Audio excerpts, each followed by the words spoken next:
you? What Speaking Freedom does online is provide general information for the culture to use to advance and improve. What we do privately is help individualize it for your needs and benefits. Grow with us. We are kings, we are gods, but how you get them to believe it when they don't believe in anything? We're gonna save some lives in this lifetime. We haven't church in a while. Like God's doctor in the streets, the Holy Ghost used me to set them free. If love is the new religion, the hate is sinning, we stay winning. Just handling God's business, we ain't tripping. No bread to be dipping. Cause we're speaking freedom, giving you the answers to be free. We use the client to develop, to grow, and to bring out the best in themselves. We are simply a tool to help you learn how to make better decisions.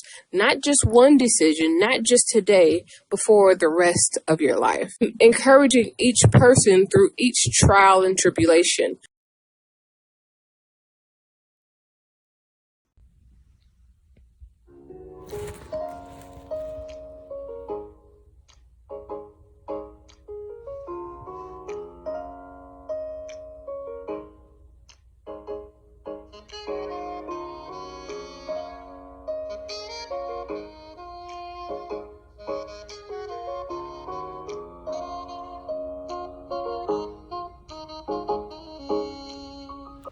Okay, so this might be my last video for February. It is February the 26th. It is Friday, and it's 1:34. Okay, so today, this video I wanted to do because I have seen some things online that brought some things to mind. Now, I don't want to get too much into the topic too deeply because the books that I'm about to start recording are relationship books. So this goes in alignment with what I will be recording pretty soon. And this helps me kind of get my mind focused, though, on the topic and scenarios that I need to use in order to help people grow in this particular area or scope. So, lately I've been seeing a lot of stuff online just about marriages, people getting divorced, people separating, people trying to make it work, and so on and so forth. So, I forget what exactly in particular I seen yesterday that made me talk about this or think about the subject, but I just wanted to let y'all know the truth is most people I think it was because I was listening to a live yesterday, and the person on the live said that it is more beneficial for men to get married because of the stability and the sense of structure basically that is presented when men get married, but it is less beneficial for women to get married because of the stress, baggage, or whatever it takes to maintain a marriage. So first off, I looked that shit up and Googled where the fuck this person got this bullshit ass concept at. And it's not facts. It's based on a opinion that was given after, I believe, a poll or surveys were done. But it was not like, oh, based on scientific fact, women are more miserable in marriages. That is not a scientific fact. That is based on opinion that was taken or given after surveys was done. But if you're surveying unhappily married couples, then the survey is going to reflect that women are more miserable when married than men who have, basically a wife, a chef in most cases, a maid, a porn star, and everything else that they need in order to be happy. And a lot of times, when the men are not cheating and are completely faithful, the women still cannot be completely happy because it's not allowing them to live up to their full potential. So that kind of set in my mind for a minute. First off, let me address this. This is my disclaimer when it comes to when it comes to marriages and what speaking freedom, love gang, and good head group brings to the table as far as life coaching, community building, and all of those things educational wise to help people improve not only the marriages they're in, but improve their mentality when going into marriages and staying married.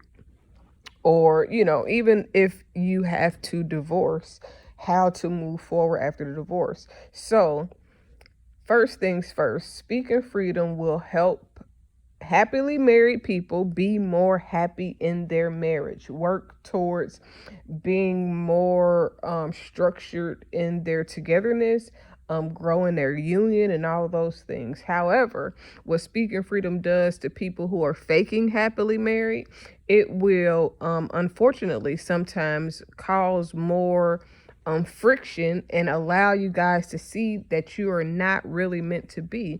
And now the goal and the intention is not to break up people who are in marriages.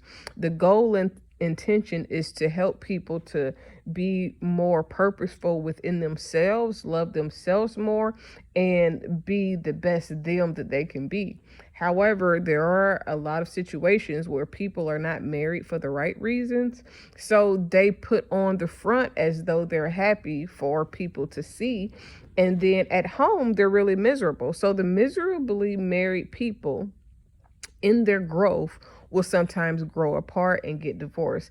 The people that are struggling in their marriage with this help of speaking freedom, if they are meant to be, then they will be able to see where they are and grow stronger together, grow more bonded, increase their strengths and their weaknesses, and help them to form a better union in all completeness. In all completeness and totality of their relationships. Now, the first thing that I want to say when it comes to getting married, thinking about marriage, or preparing yourself for marriage, the first thing is you have to know yourself. A lot of people are always asking other people for advice about their relationships in marriage because they're not sufficient in their own growth.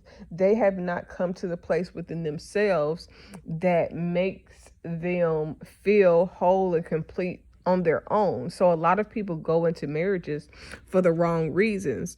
A lot of people go into marriages because somebody look nice, because they meet the representative and the representative is cool.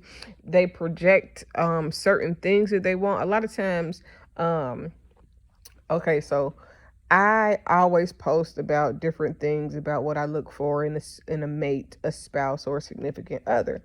And a lot of times people be like, well, if you tell them everything, then they're going to try to do that in order to be who you want them to be.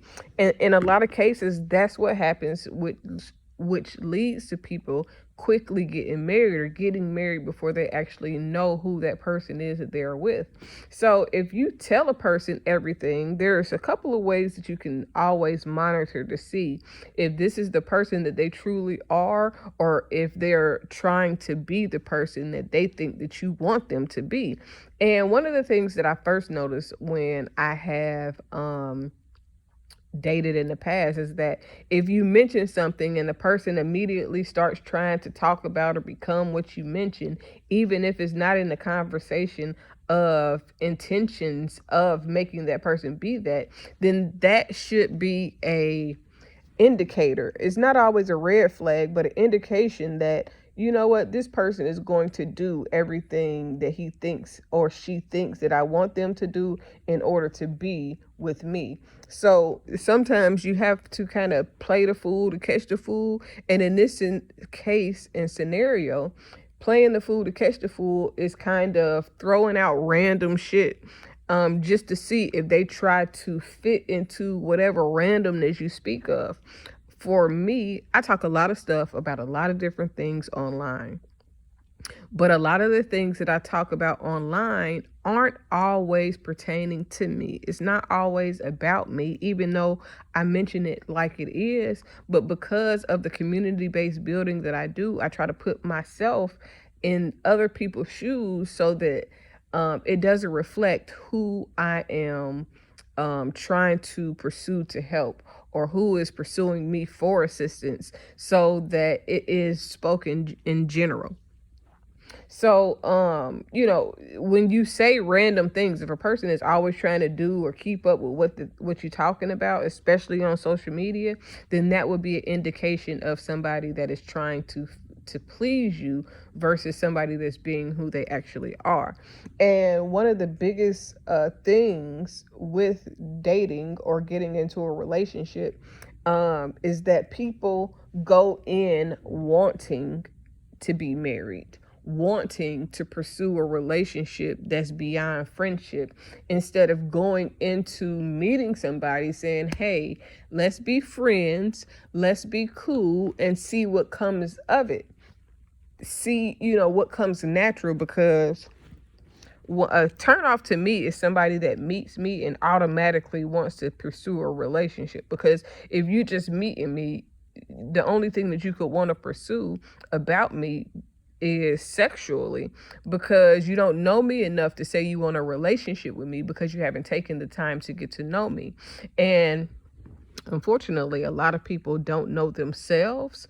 They only know what people have told them they should be, or how they should act, or what they should like, instead of taking the time to say, you know what is it that I enjoy? What is good for me? What do I like? What's my cup of tea? And when you begin to really evaluate yourself, become accountable to yourself, be responsible for who you are and how you perceive things in your own mindset, it really allows you to begin to only accept people that's already on your level.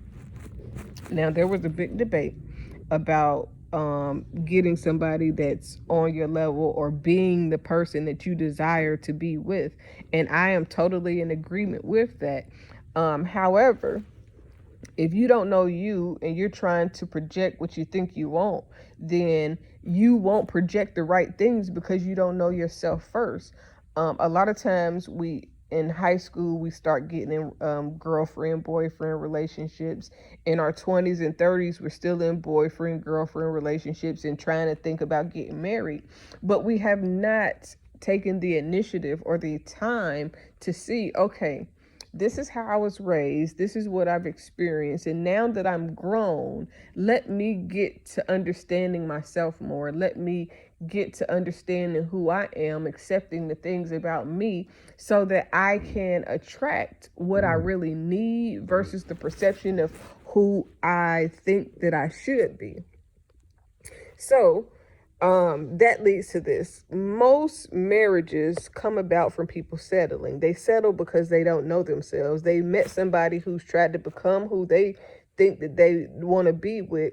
So they never get an opportunity to really be themselves. If you be yourself, then a person can really gauge if it's going to work in a relationship or not. If you are pretending to be somebody else, or if you are taking on and picking up doing things just for the sake of that relationship, or just for the sake of being with a person, then you are more likely to be miserable and to settle, because you are not really fully accepting of yourself. So when I thought about the comment that was made on that thing that I was watching, and the person said that most people, men are more likely to be happy, but women are more likely to be miserable. But if that man has done everything to get that woman, and then he's not everything that he portrayed himself to be, then a woman would be unhappy in a marriage, because she's settling for somebody that she didn't even really know, and the perception of who he was something totally different than the actuality of it. And a lot of times women go into relationships all in. They're completely themselves. They don't really have a representative unless they're manipulative. And men try to become who they think that the woman wants them to be. So if she's a religious person, then he'll try to become religious.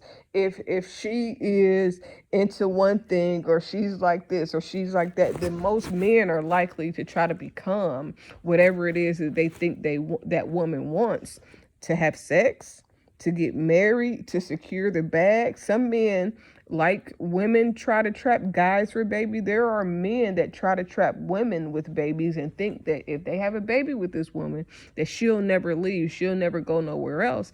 And they are most of the time disappointed when the relationship don't work and her ass moved the fuck on. But when you know yourself better, then you are able to find purposeful unions that actually align with your truth. And if you know yourself really well, then you can always tell when somebody is not really living up to their fullest potential, when they are putting on to get you versus really being who they are. If you be yourself, then the person can love you for yourself and not for who you trying to be in order to impress them. And if you're really yourself and you really meant for somebody, then you don't have to impress them. You could just be yourself and they will be impressed by your authentic nature of who you are. So when you rush into relationships and you don't form a friendship first, you rob yourself of a bond that will be the strength that you need in times of trouble, in times of stress, in times where things in your marriage or your relationship is a mess. You need the core basis of friendship in order to survive marriage, in order to be happily married. You have to marry your best friend, your closest companion, the person that it don't matter what's going on in life, y'all don't just want to get through it together, but y'all can find a way to enjoy life in it together. I mean, because honestly, the person that you choose when you're struggling might not be the same person that you choose when you're up and you have options. If you are at your highest within, if you are pursuing your purpose, if you are pursuing the vision that God gave you for your life, then the people that you attract will be different, but the people that you entertain will be even more different, and you will draw and align with what's really truly purposeful for your assignment versus saying, well, he got money, or she got a nice body, or she got a nice face, or he got a house, or you know what I'm saying? It's things that people look for to settle. And it's like you're making this list, but that's the lowest form of what you're willing to accept. If you are willing to accept the lowest form, then what would your highest form be? If you're at your best, what would you like for a person who is also at their best? And then you can meet somewhere in between your list and the best expectations or the best desires in another person. Also, I heard somebody say earlier today, or seen somebody say earlier today, that if a person believes in Jesus, then that's enough to, you know what I'm saying, that's the starting point.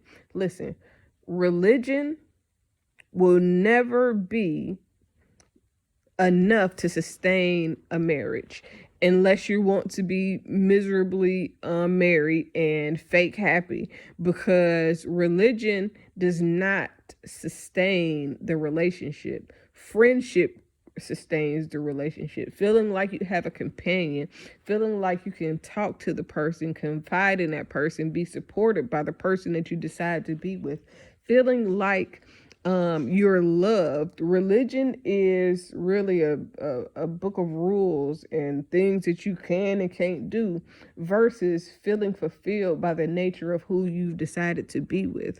Religious beliefs alone will never make a happy home.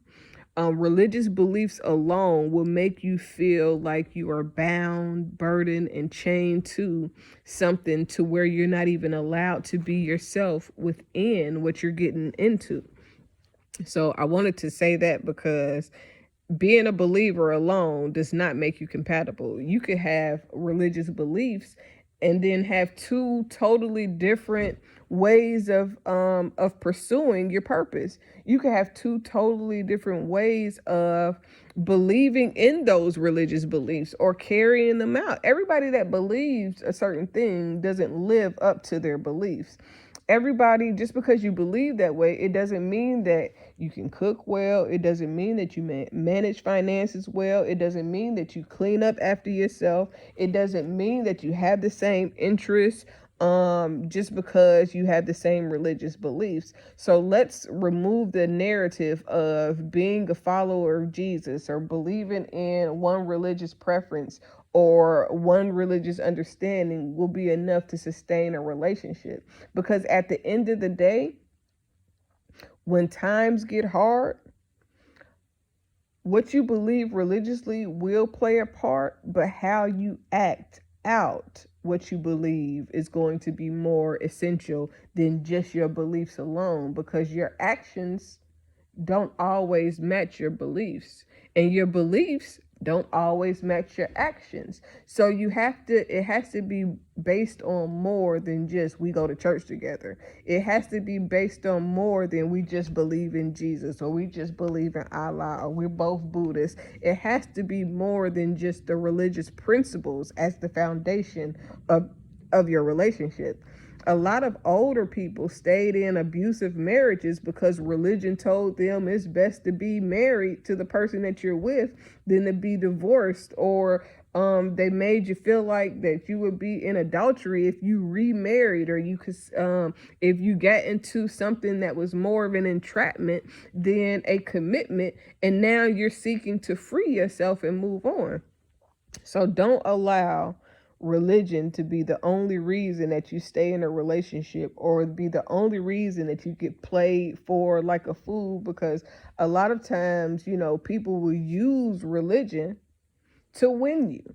They will go and practice and be all of, try to be all of this spiritual, and they will claim titles. I see people every day now, everybody want to be an empath. And I'm not saying that people aren't capable of being empathic, but if you're doing it because it seems like a fad, then you're probably not really into that like that.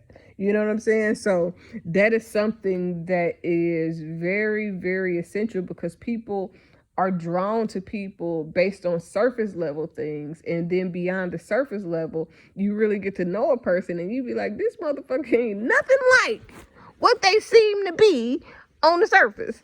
And I really talk about this a lot, because when you like a person based on the surface level things, it can be very it can be a false perception. You can see somebody that acts like this, that does this, and all on social media like this, and behind closed doors, they're a whole totally different person. And that person could either be better or worse. And I know marriage is for better and worse, but worse shouldn't be before the better. It shouldn't be worse because you settled. It shouldn't be worse because you didn't take time to really get to know a person before you decided to get married or engaged or pursue a romantic relationship before even being friends. I think that you should be friends for at least 6 months to a year, and see if that friendship can develop into a relationship, a courtship, something that you want to spend the rest of your life with. If you get married too quickly, then you miss the opportunity to know that person for who they really are, outside of trying to be perfect for this relationship, outside of trying to impress you based on a relationship. When you actually get a chance to spend time with a person, get to know a person, because sometimes we be like, ooh, we so in love with the perception of what this person seems like, and then you get to know them and be like, oh my fucking God, this is not what I was signing up for. This is not what I expected. This is not what I wanted this to be like.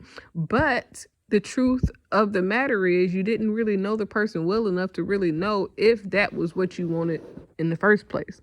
So get to know people before you go into marriage. Be your homie before you start to be lovers.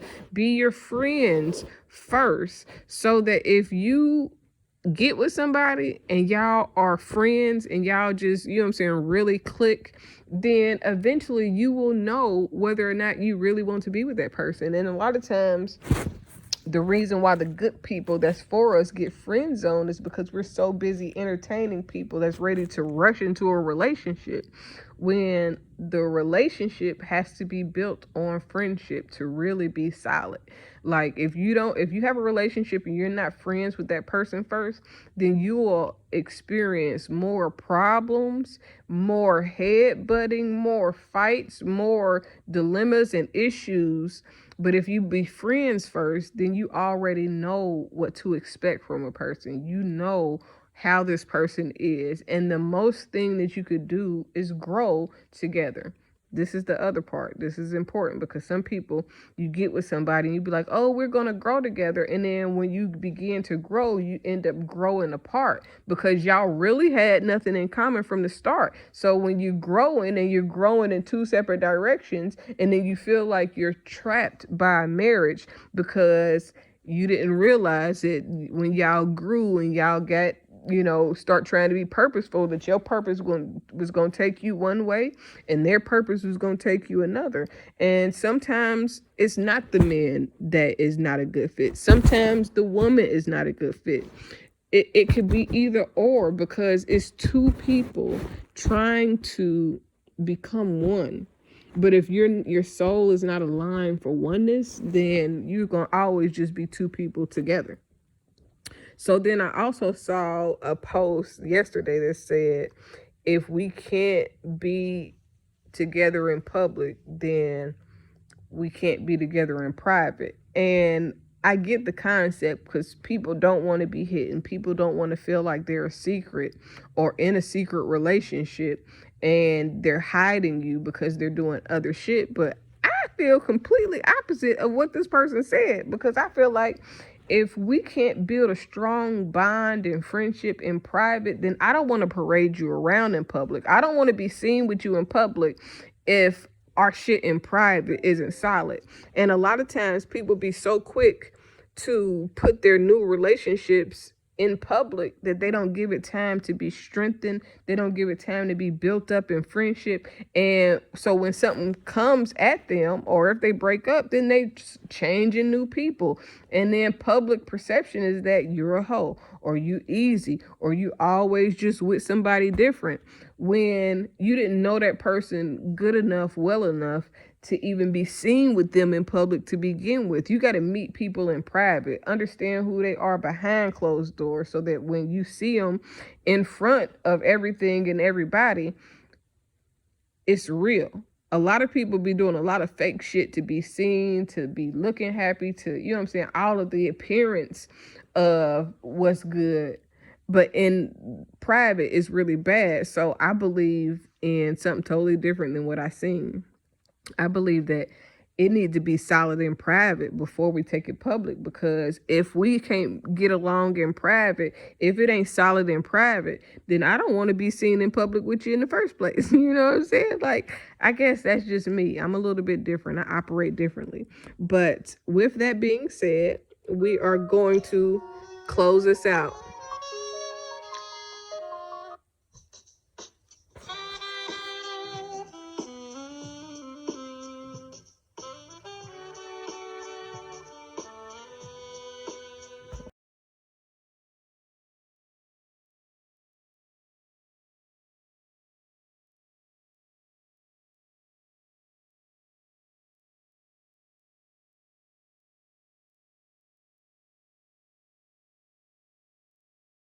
Like I told you that God don't play about me. I seen a quote that said, God don't play about me. You don't play about me. You don't play about me, so you could play with me. When you play with me, you playing with God, because he protects me. He loves me. He knows I love him back. So y'all could play. Y'all think by doing all this shit behind the scenes and gathering together that y'all was gonna get rid of me, and somebody fucking lied. Walking in one shadow, if I fail, if I succeed, at least I live what I believe. No matter what they take from me, they can't take away my dignity. Because the greatest love of all inside of me is sexual Charlie. Thank you for joining Speaking Freedom as we continue to assist you with your daily growth and intuitive wisdom. Loving is a lifestyle and we love to love. Inspiration is how we fuel faith. Please join us daily for your inspiration and motivation. We have the entire world to offer you at your fingertips. Your life enhancement coaching specialist.